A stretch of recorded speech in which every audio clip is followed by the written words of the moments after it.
Dave Talks Comics, episode 118, PulpFest 2016, part 1.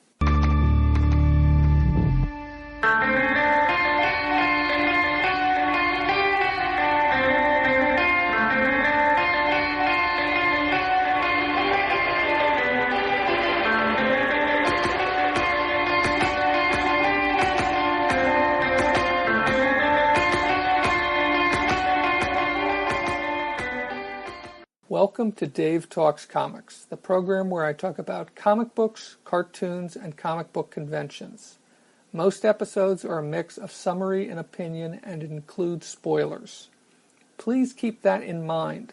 Spoilers. All past episodes can be streamed or downloaded from the program's website, davetalkscomics.com. In addition to the program's website, this podcast can also be found on iTunes, Stitcher, and Facebook. On this episode, I will be talking about the first 2 days of my trip to Columbus, Ohio for PulpFest 2016. Even though PulpFest is not a comic book focused show, I do talk about some comic books I bought at a comic shop in the suburbs of Columbus. I will also be talking about people I met and panels I went to at PulpFest.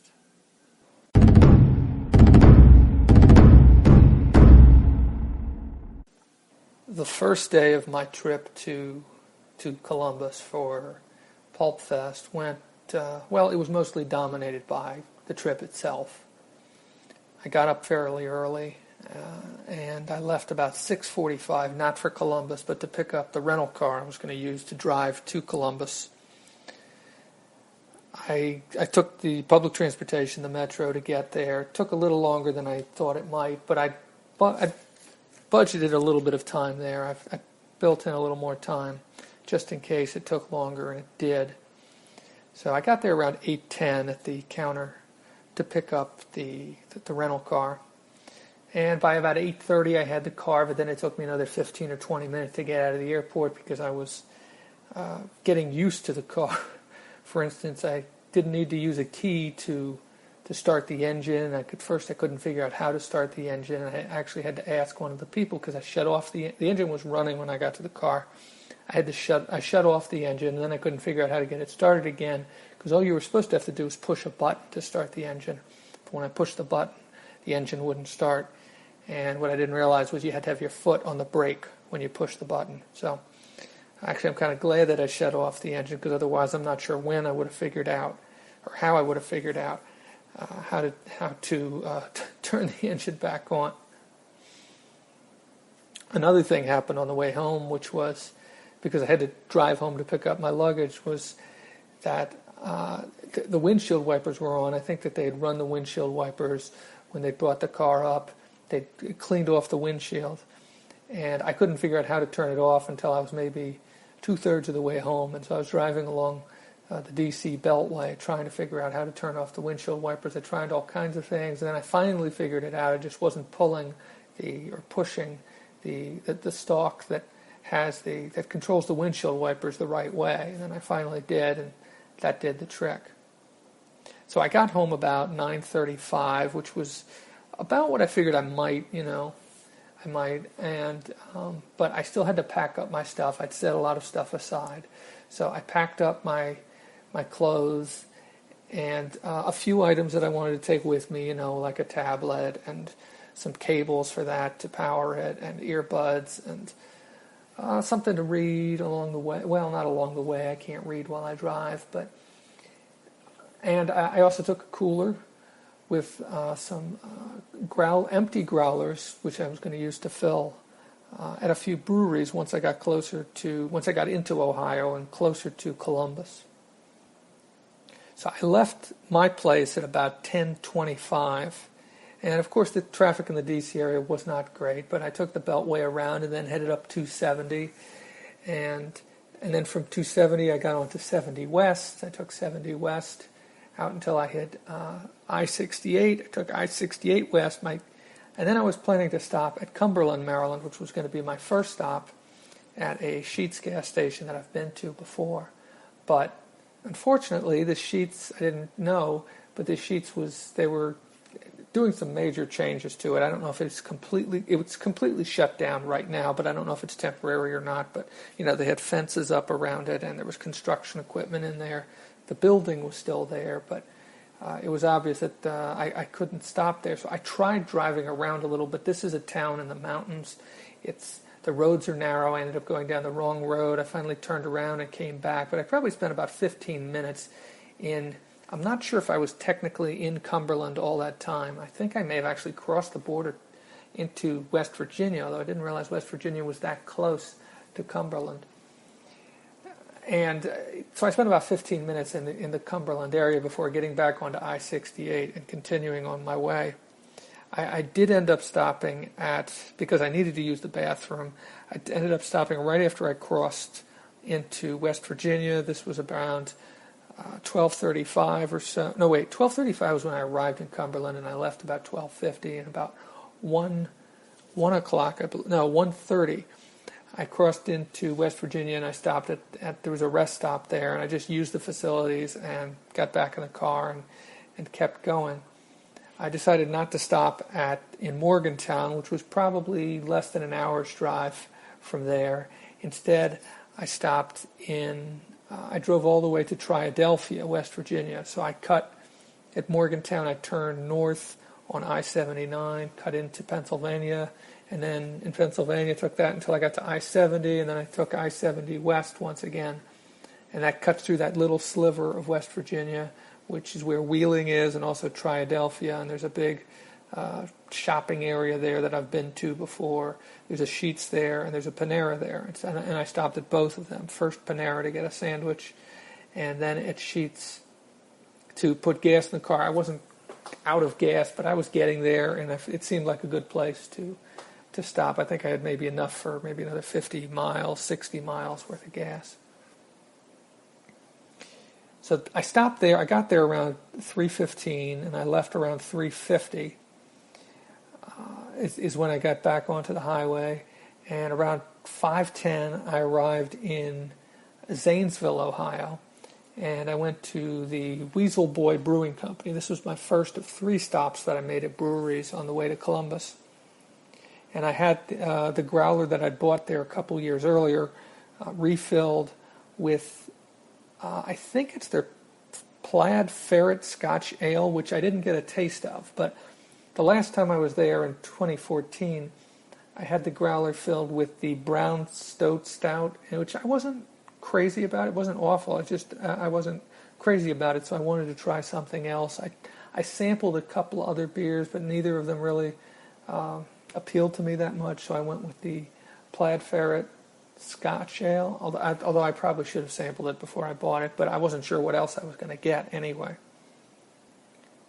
So I left there around 20 after 5. I got back on the highway, and I didn't go too much further, maybe another 30, 35 miles, and then I pulled off into Buckeye Lake at the Buckeye Lake Brewing Company.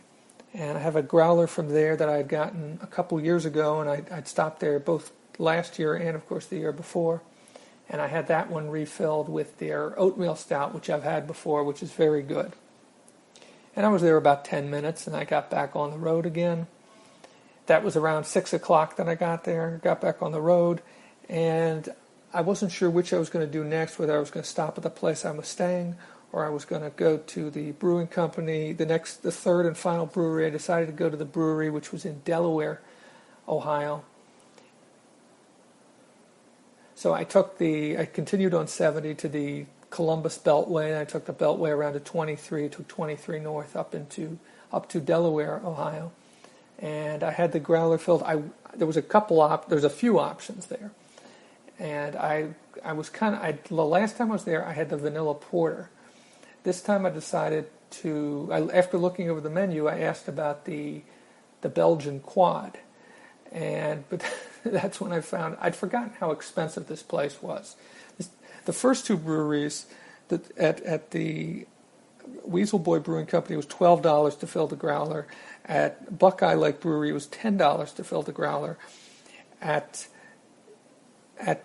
Stas Brewing Company, which is the name of the place in Delaware, Most of the beers were $20, but the Belgian Quad was $50. So as soon as, I asked for a taste of the Belgian Quad, and the bartender told me, it's $50 to fill the growler. I was like, okay, forget that. I took a quick look at the menu, decided to go with the vanilla porter, which I'd had before, and which I think is excellent, possibly the best of the three, although obviously considerably more expensive than the other two breweries. So I had that filled. And I left there, had kind of a weird experience when I walked out of the door there. I walked out, and I was walking to my car, which I'd parked on the street, and somebody said to me, I hope you have fun with that, kind of in a smarmy, sarcastic kind of way. And I wasn't looking at the person when they said this. I had just walked past him. I don't think he was even facing me as I walked past him. And I thought for a second about turning around to see if he was talking to me, and I decided, nah, screw it. I'm just going to keep on walking. I don't know. It just it kind of rubbed me the wrong way. I didn't see what good could come out of turning around, even looking at him or saying anything, whether positive or negative. So I just kept going. I crossed the street. I put the growler away in the cooler, and I got in the car and I took off, and I headed into Columbus. And it was about. I got there around 7:20 and I left about 7:30. Honestly, I was kind of surprised. I expected more traffic in the Columbus area on Thursday night because it was more or less rush hour when I got to Columbus. It was around 6, 7 o'clock, but it really wasn't that bad.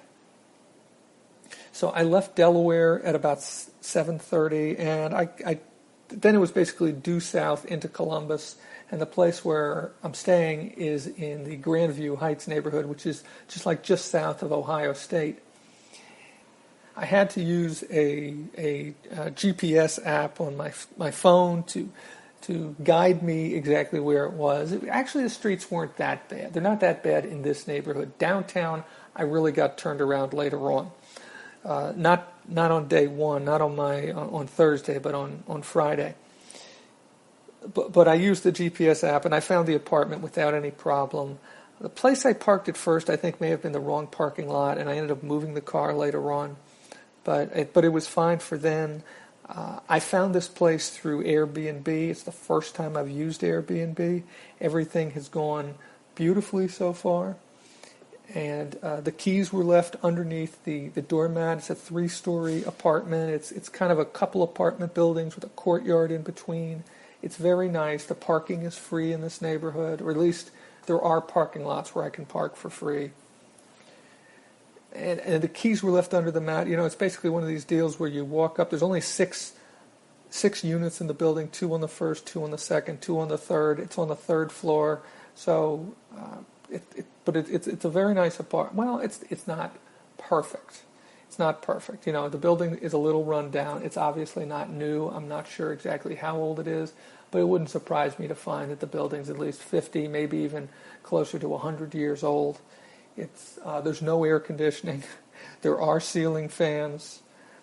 The water pressure is not great, but considering that I'm only paying about $65 a night, and I'm in the city, and I'm only about 2.5 miles from the downtown area where PulpFest takes place, I'm very happy with this place. It was kind of stuffy in the apartment when I arrived because the windows were all closed. Even though one of the ceiling fans was on, it was still very stuffy. But once I'd opened the windows and let it cool out for a little while and ran the ceiling fans on high, although there isn't one in the bedroom, but there's one in the living areas, I guess. I'm not sure how to describe. I guess one of these is the dining room and the other one's the living room.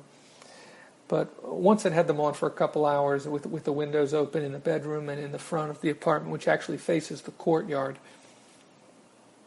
everything, it was much cooler.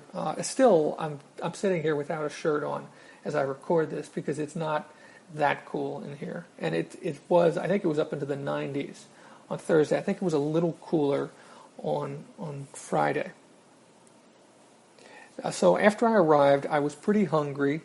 I hadn't eaten since about 3 o'clock, but I don't know, all the driving around and everything must have burned off some energy or just, being anxious about various things. So about finding the place, about how long it would take to get there, about parking the car, etc., about hauling the beer upstairs, up those 2 flights of stairs. So I went out. I looked on my phone. I used the Yelp app, and I found an Indian restaurant just a couple blocks away. So I walked up there. I had dinner there. It was actually Restaurant Week. I ordered the Restaurant Week menu from the Restaurant Week menu, and I had chicken pakora, naan, and chicken tikka masala. And it was all very good, although I got to say they had the spiciness. They had 6 levels of spiciness, and they asked me which level I'd wanted. And I usually go for like the medium spiciness, so I wasn't sure, should I go for 3, should I go for 4, so I opted for 3, and that was still pretty spicy. I mean, it was about as hot as I like it to be. And that meal was excellent, and I think I only paid something like, it was under 20, it was like 19 something with the tip. So it was, and I suppose that was because it was Restaurant Week, otherwise I probably would have paid more like $22 to $25 for that same meal, possibly more, since it did include an appetizer. After eating, I came back to the apartment. I laid down. I was tired. I crashed pretty early, and that was it for my first day in Columbus and the drive to Columbus.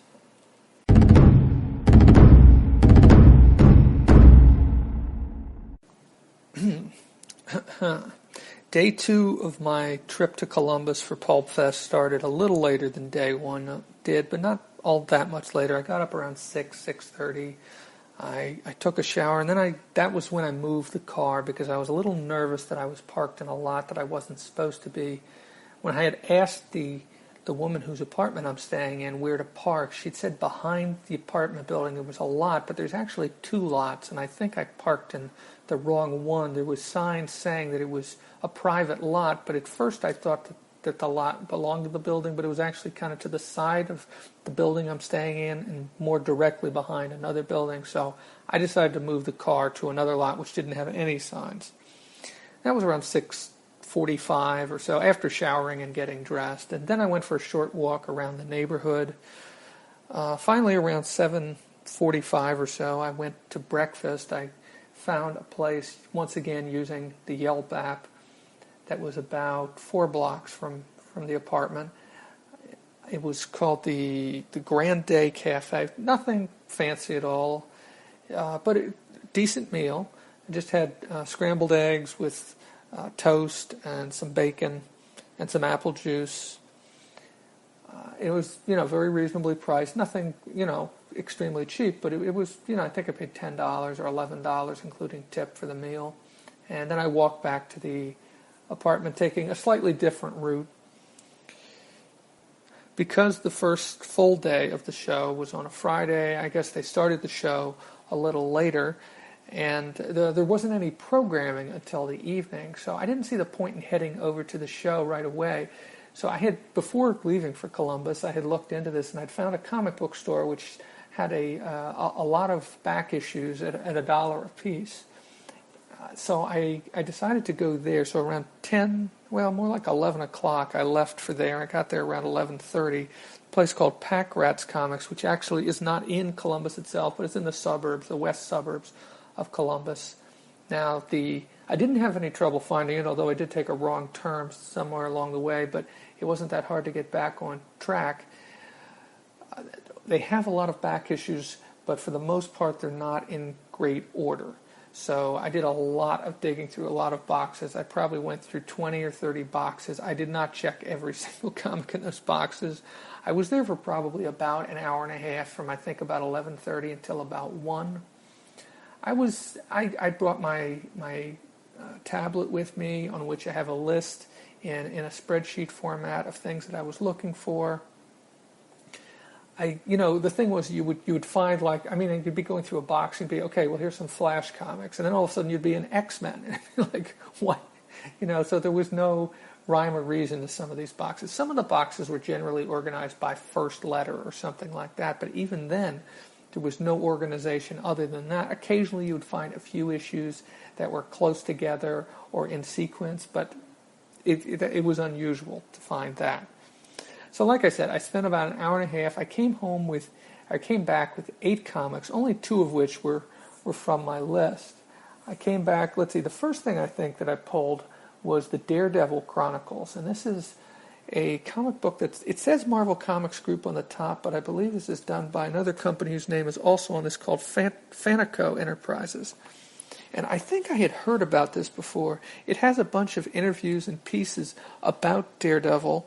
This was done in, in February of '82. So I think this was around the time that Frank Miller either had just finished his first run or was still working on his first run of Daredevil. And there's a number of pieces in here. There's even a piece by Fred Hembeck. There's an interview with, there's some history of Daredevil. I believe there's an interview in here with Frank Miller. No, there's an interview. Yes, the Frank Miller and Klaus Janson interview. There was a piece called Daredevil, Birth of a Soap Opera. And this just looked interesting. It looks like the sort of thing that you normally wouldn't find. A bit of an oddity when it comes to comic books. And honestly, it's not really a comic book. It's almost more like a comic book magazine. But it's the sort of thing I don't think I'm going to run across very frequently. So I had to pick that one up. I found one other comic book kind of in the same genre. Once again, maybe not really a comic book, but a comic book magazine, and that is an issue of the official Teen Titans Index, the second issue by ICG, which I believe is Independent Comics Group. I have an issue of the official Crisis on Infinite Earths Index. I think there was two issues in that series, and it's a bit more like of an encyclopedia. This issue goes through, it's going issue by issue through the run of Teen Titans, and this is not just new Teen Titans. This goes back to the 60s. So this one begins with, this is the second book, and this is a 5-issue series, this official Teen Titans Index. This one begins with Teen Titans number 23 from September of October of 1969, and it actually ends with some issues not of Teen Titans, but of Hawk and Dove. I think the last issue of Teen Titans in here is, Teen Titans number 53, which may have been the last issue of that run. There's also DC Superstars number 1, an issue or 2. There's an issue of Showcase, and then a few issues of Hawk and Dove.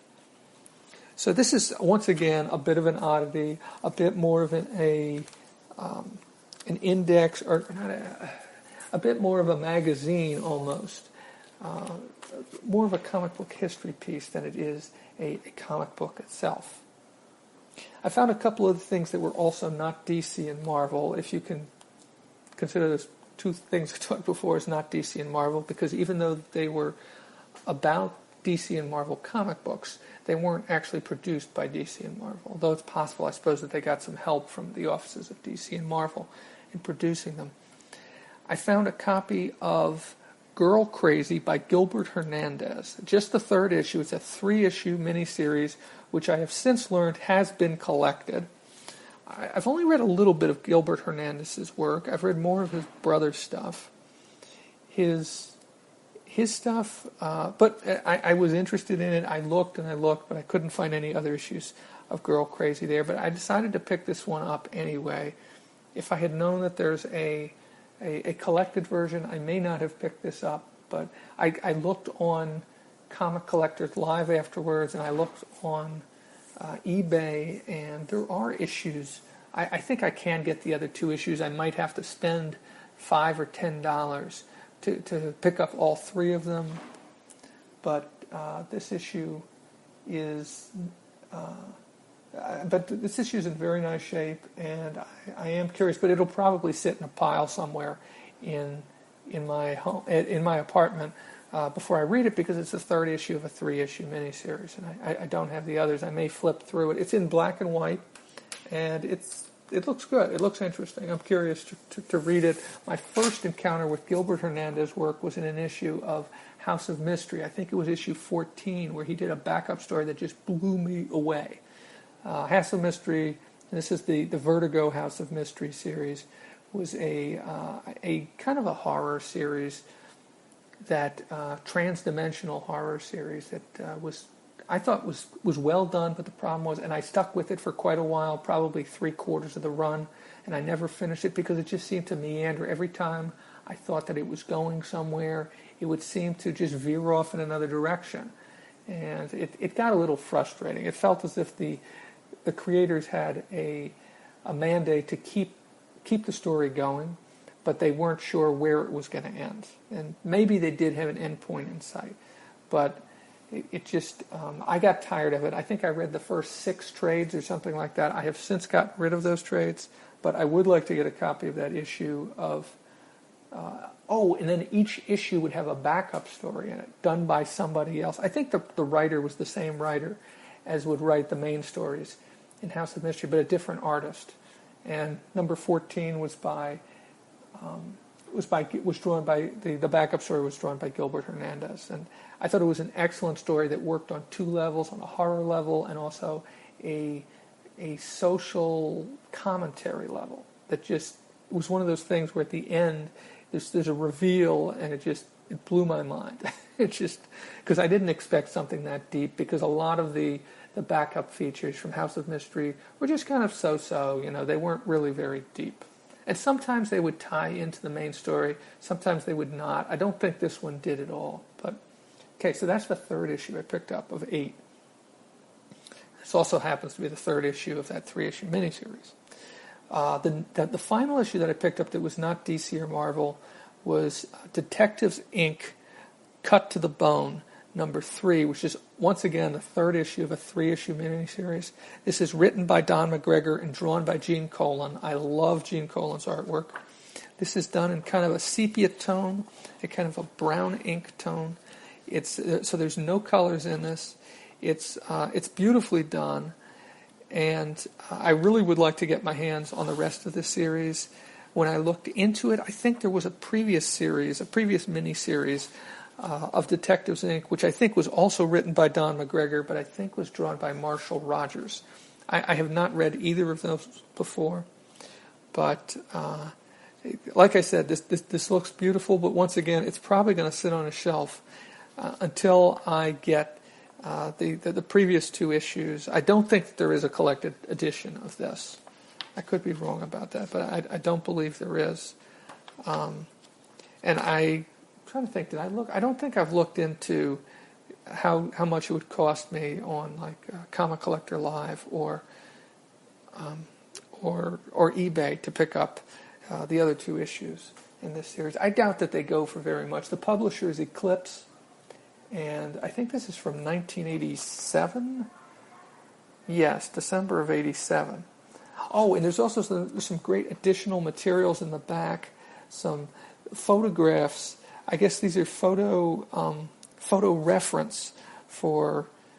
It looks like that they were making a movie of this. Yeah, it says Detectives Inc. the movie, and it looks like they were making a movie. But I suppose that Gene Colan probably also used some of these pictures for reference when he was drawing the book. I remember from I think it was the Tom Palmer panel at Baltimore Comic Con last year.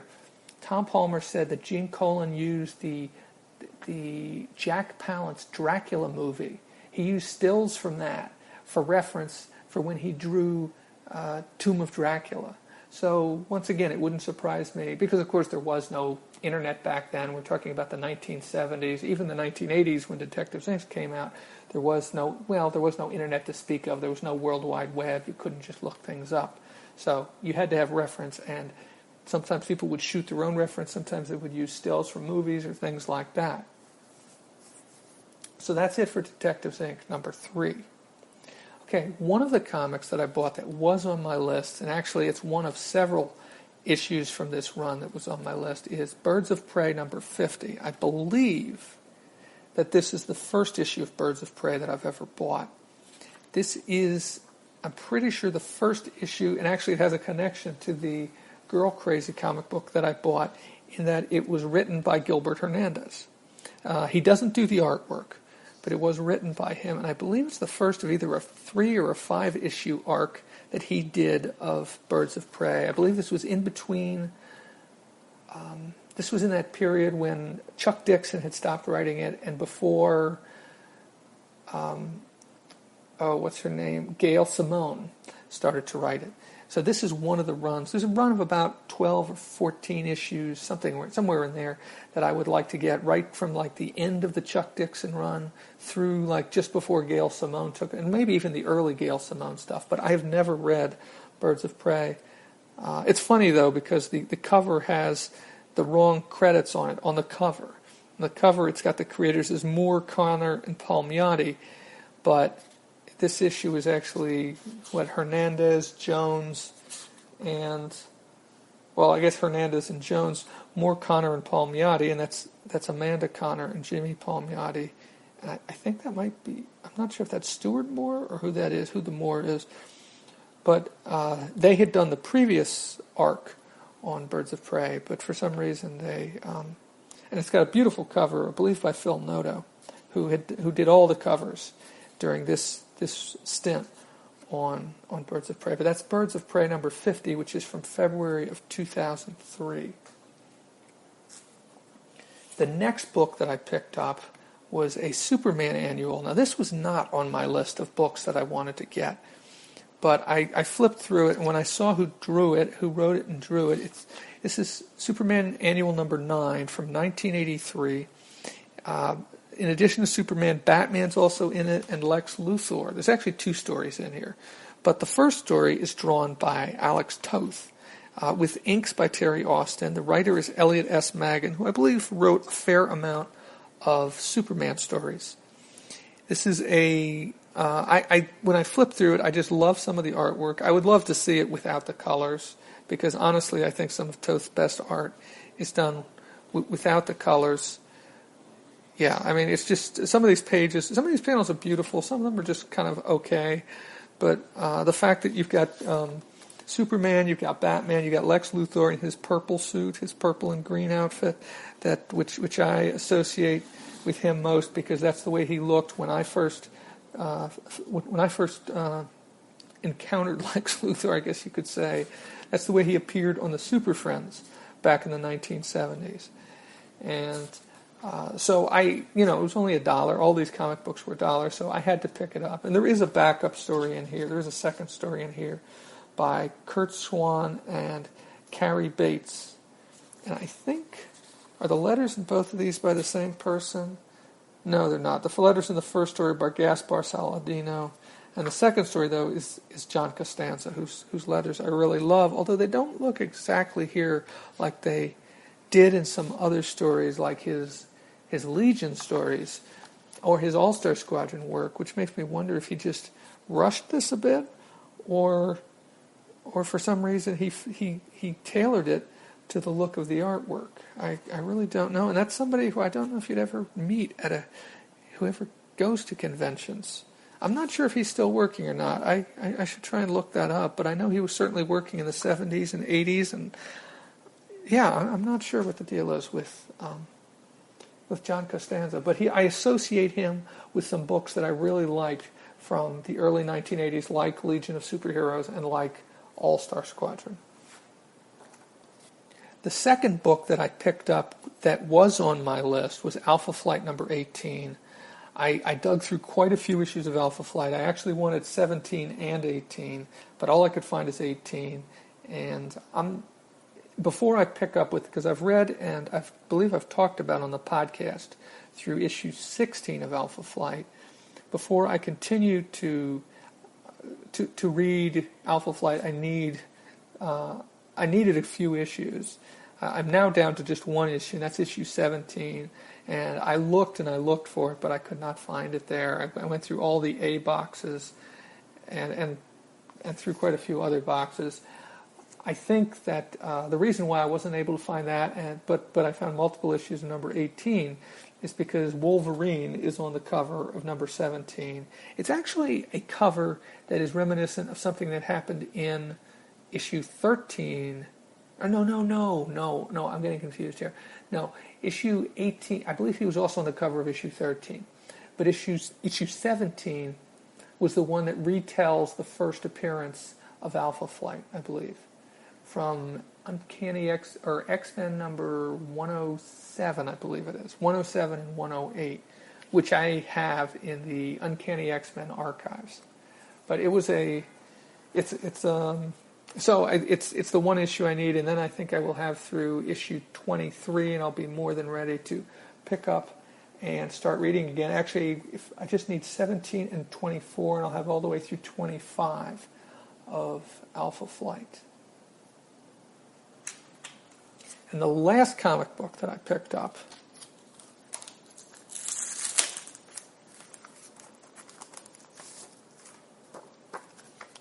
was Mystery in Space number 111. And I picked, this is from 1980, September of 1980, and this is it was in a bag and board, so I didn't take it out, but it's got a Joe Kubert cover. It's a science fiction comic book, and some of the names on the front I couldn't resist. I mean, Jim Aparo, Marshall Rogers, Steve Ditko, of course the Joe Kubert cover. There's no art or story by Joe Kubert inside, but so I picked this up, and I mean, this is one of these science fiction anthology type comics. This is, I believe, this is from its back, Comicdom's first magazine of interstellar suspense. And the cover doesn't blow me away. I mean, it's a nice Joe Kubert cover, but it's not perfect. I have taken it out, and I have flipped through it. There's actually one story in here that I've read before because it's a story that was drawn by Marshall Rogers, and it was included in the collection, was it Shadow of the Batman, I think it was called, which collected all the Marshall Rogers and Steve Englehart run on Batman, the Laughing Fish, and there's a Deadshot story in there, and I read those maybe 6 months ago. And it was collected in there because they would sometimes round out those reprint collections. DC would, with these little one-off stories by these creators. They did the same thing in I believe it was called the Saga of Ra's al Ghul, and it was, they had a few horror stories from some other comic books, and maybe a science fiction story or two as well. But And there's also in this issue a very nice Jim Aparo story, which looks like it's almost completely wordless. I think the only words in here are some captions or some incidental words, but there's no dialogue at all whatsoever. Let's see, it's 2, 4, I think it's only 5 pages long, but it looks very interesting. So I look forward to reading this. And that's it for the comic books that I picked up at Pack Rat Comics. And that's, at this point at least, that's it for comic books for this weekend. So I left there at about 1 o'clock. My plan was to go next door or just down the block, just down the street, to a diner that I had found using, once again, the Yelp app on my phone. Unfortunately, the diner was gone. It had been torn down. There was construction equipment there. In fact, the street I was supposed to turn on to get to the diner was closed. So I pulled off the road. I used my Yelp app to figure out how to get downtown to the area where the Hyatt Regency is, which is where the PulpFest is taking place. So I figured out how to get there. I went there, although once I got downtown, I got very turned around. I think I went right past the hotel, the Hyatt Regency. So the directions were good because they got me there, but then I had to find parking, and the parking right at the hotel was something like $18, and I didn't feel like paying that much. And from research I'd done before, I felt like I could get a much better rate. I didn't get the lowest rate that I thought I could get, which was about $5 or $6 for the day, but I ended up paying about $10. And I parked right across the street from right next to the North Market in downtown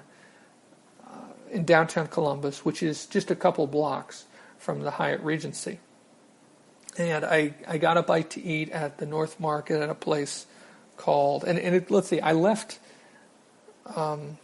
Pack Rats at about 1:30, I think, and it was probably like 1:15 when I left Pack Rats, and I got downtown and finally parked. I actually had to pull off the street into one of these lots where you don't have to go through gate, but you do have to pay.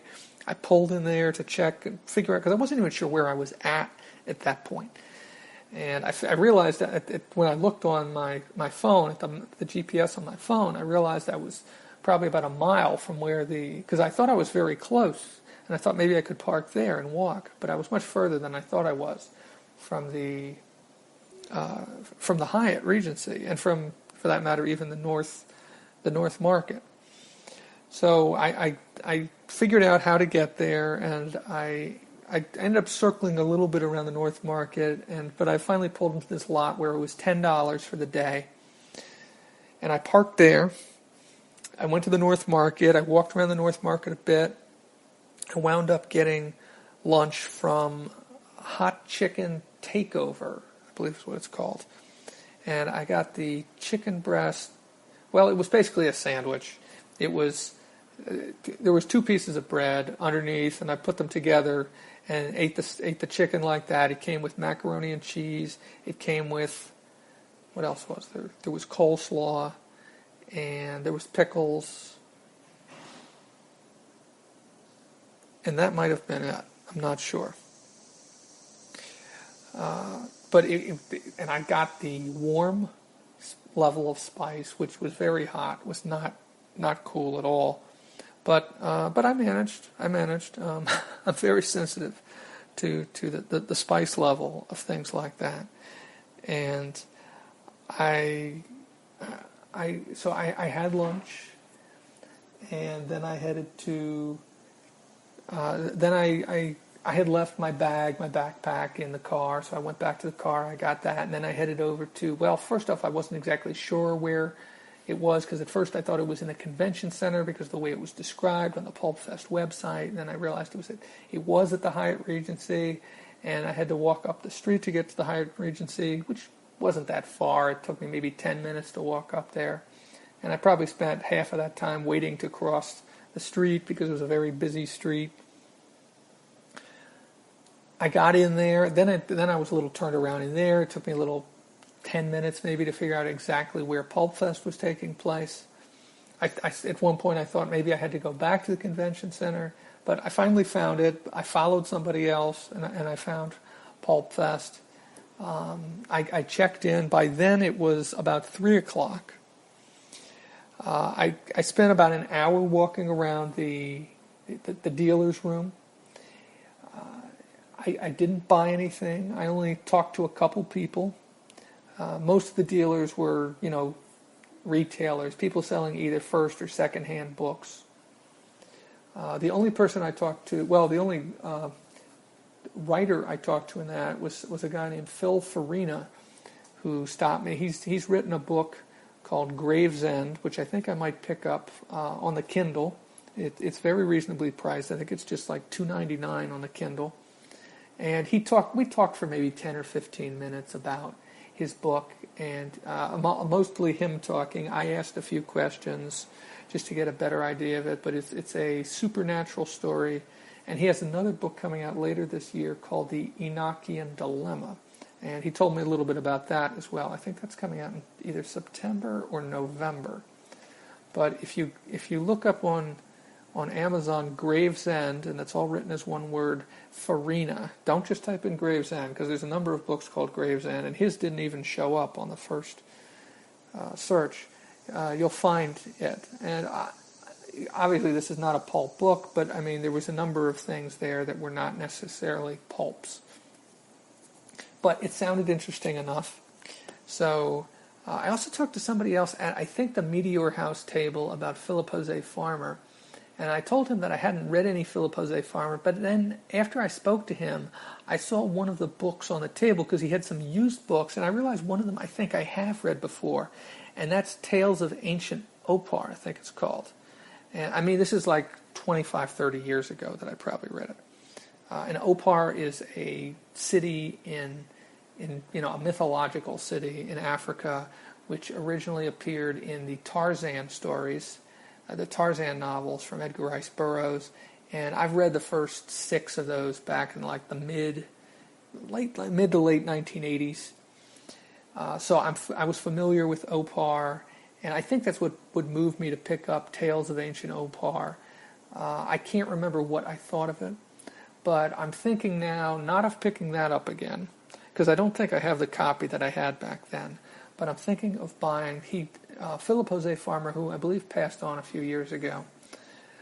also wrote a series, also wrote a fictional biography of Tarzan, as well as a biography of Doc Savage. And so I think I might try that Tarzan biography.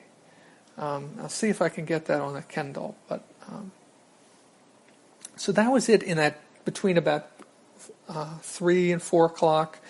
At 4 o'clock, I decided to sit down. I was feeling a bit tired.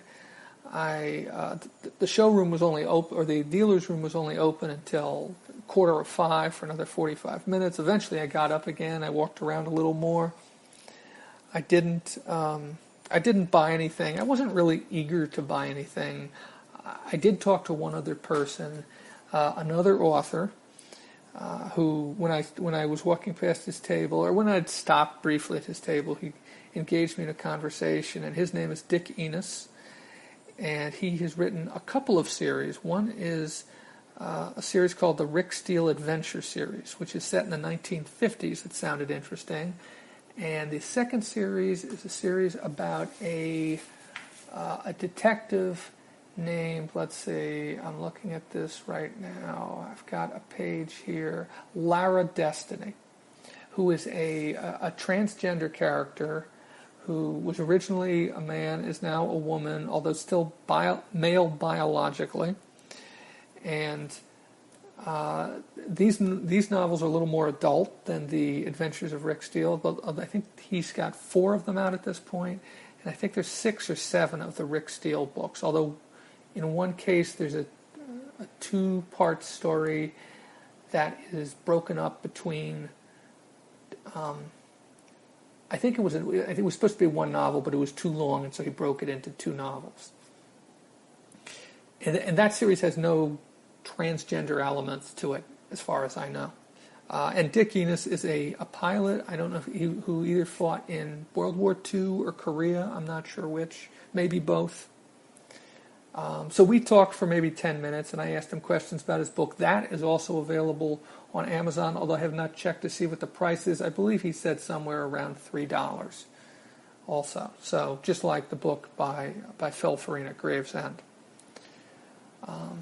I was getting ready to leave when, just around 4:45, to go and get a bite to eat, when I ran into Jason Aitken. And Jason does the Pulp Crazy podcast, which I've listened to for at least a couple years now, I think. And he's the reason why his recordings from PulpFest and the things he's had to say about PulpFest is part of the reason why I decided to go. It sounded interesting. I enjoyed some of the panels that he had recorded in the past, and I think there's some very interesting discussions from people who either had worked in it, who were pulp writers, or who were the descendants of pulp writers talking, or people who had worked with pulp writers as researchers, people of the next generation. And that's part of the reason why I came to this, because I wanted to see panels like those. I wanted to be there for some of those things. It sounded like a lot of fun, and I think you can still find all of those in the feed for Pulp Crazy, possibly on iTunes, although I know that iTunes sometimes doesn't keep everything in their feed. Like, for instance, on my podcast, there's only the last 100 things in the feed, and I say 100 things because they're not all episodes. There's also recordings of panels and things like that, which I do not release as episodes. And while they are available on my website, they are not listed as episodes. You have to go to the convention panels page on my website to find them. But there's only the last 100 items that I've uploaded that are available through iTunes, even though I have probably about 140, 150 things that I've posted. So it's possible that some of his older things are not available there, but they should be available through his website, and that's pulpcrazy.net, I think. I'm not sure if it's .com. It might be .net, yeah. So we talked very briefly, and then I went to dinner. I was a little lethargic. I really wasn't ready for dinner. I'd had a late lunch. I ate lunch around 2:30. It was pretty filling. I still decided I needed something to eat because otherwise I would get hungry and need to leave, or be hungry and listen to my stomach growl throughout the programming for the night, which didn't start until about 7 o'clock, but then would run until about midnight.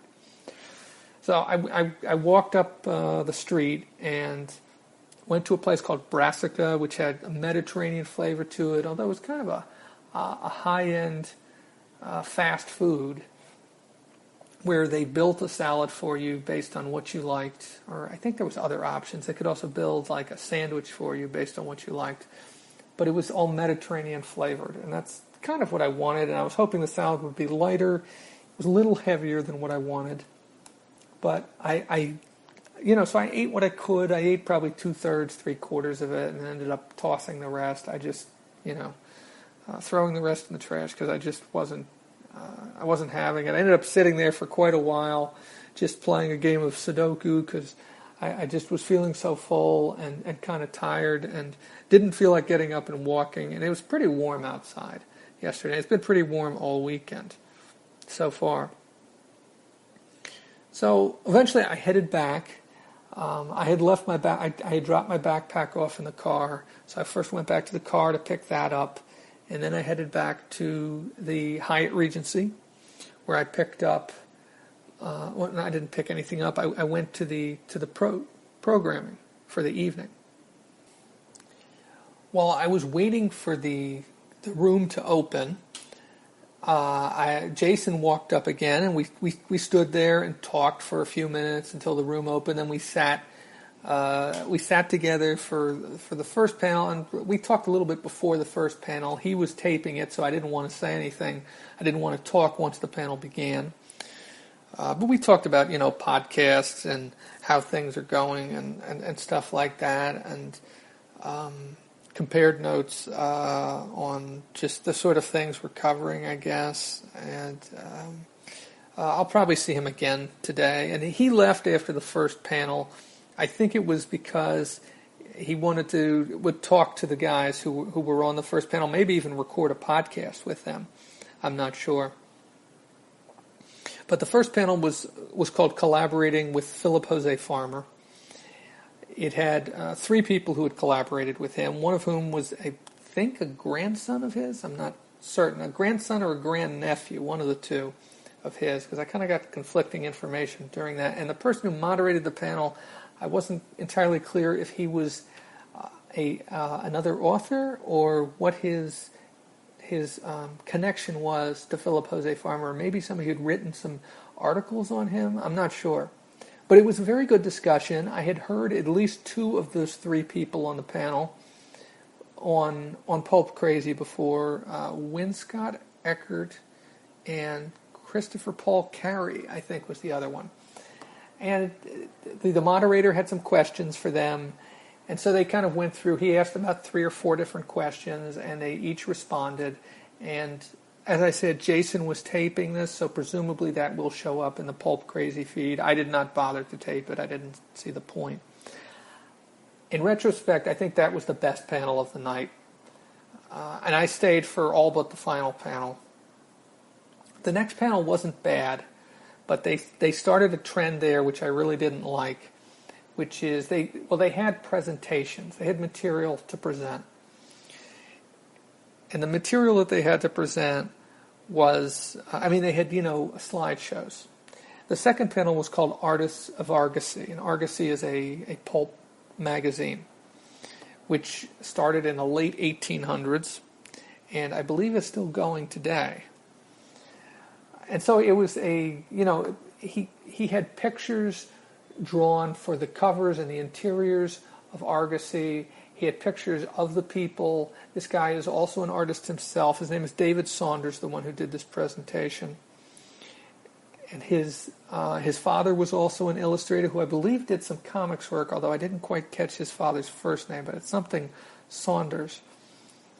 It was an interesting presentation, but once they turned out the lights, the room got kind of cold. And I pulled out my jacket and put it on. I'm glad I had it with me. But that was kind of the trend from there on out. It was an interesting panel. I didn't see the need to turn out all the lights in the room. I think if you turned out the lights in the front half of the room, that would have been enough. And I really didn't like the contrast. It's not good to watch a screen in the dark. It's better to have some lights on. The next panel was a bit of it was the presentation of it was a bit of a disaster, and I say that because they had enormous problems getting the visuals to work, and it kind of disappoints me that the person who was doing it was so dependent on the visuals and at the same time wasn't prepared for the situation that happened. His name was Joe Coluccio, and they had a lot of problems with files loading. He had animation in there which wouldn't work at first, took quite a while, and so they would stop it, they would restart it. I think it took like an hour and 15 minutes when this panel was only supposed to be 45 minutes long to get through it all. So that was a bit of a disappointment. But I stuck with it. There was music that wouldn't play that he had in these files. And I think it just was not a very professional effort on somebody's part. I mean, there should have been some coordination between the people running the show and the person doing the presentation to make sure that they had what they needed to present this. So that was disappointing. So that was the third panel. The fourth panel sounded interesting, but in practice it was not quite as interesting as I hoped it would be, and that was Love Story Magazine and the romance pulp phenomenon. I didn't think the presentation was great. It was done as I thought it was going to be about the magazines. It ended up being a lot more about the women who ran some of these romance pulp magazines, which I don't have a problem with, but it was just the way it was presented. It seemed like she was reading facts, and she was presenting, she had images. Once again, the lights were all off. I wasn't crazy about that. She didn't get started until 10 after 10, or quarter after 10, even though the panel was originally supposed to begin at something like quarter of 10, because the other panel had gone so long because of all the technical problems. She didn't have any technical problems, so I was grateful for that. But the presentation still wasn't quite what I hoped it would be, and the content wasn't exactly what I thought it was going to be. I didn't stay for all of that panel. I ended up leaving around quarter of, 10 of 11. I was getting tired. It was cold in the room. I didn't like sitting in the dark. I had been planning not to stay for the final panel anyway, which was on westerns and pulps. Honestly, that might have been a great panel. I don't know, but I'll never know, I guess.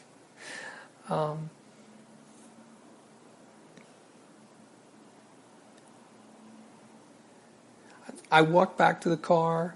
I drove back to the apartment. It was a much faster drive than I thought it was going to be, considering the traffic there in the downtown area. The GPS took me on a route that was not very heavily trafficked, and I probably got back to the apartment in about 20 minutes or something like that, and I had no trouble parking, which was great. And that was about it for day two. Well, day two of my trip, day one of PulpFest.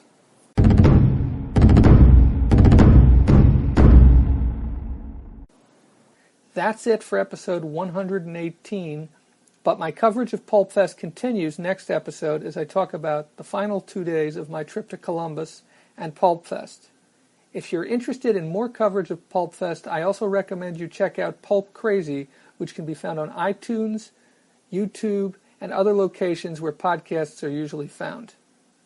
Dave Talks Comics can be found at davetalkscomics.com, as well as on iTunes, Stitcher, and a few other locations. If you have comments or questions, I can be reached at davetalkscomics@gmail.com, on Twitter @DaveTalksComics, or leave a comment on my website.